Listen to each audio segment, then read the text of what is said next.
Welcome to Daily Scripture Reading.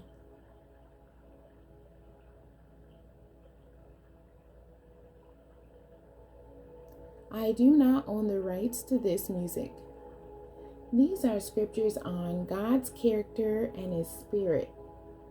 I will read both the King James Version and the Amplified Version. The King James Version is first.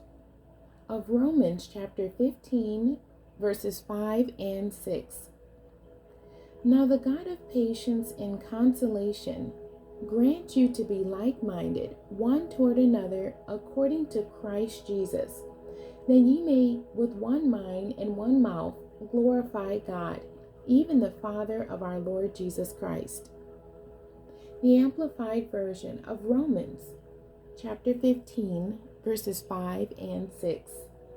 Now may the God who gives endurance and who supplies encouragement grant that you be of the same mind with one another according to Christ Jesus, so that with one accord you may with one voice glorify and praise and honor the God and Father of our Lord Jesus Christ.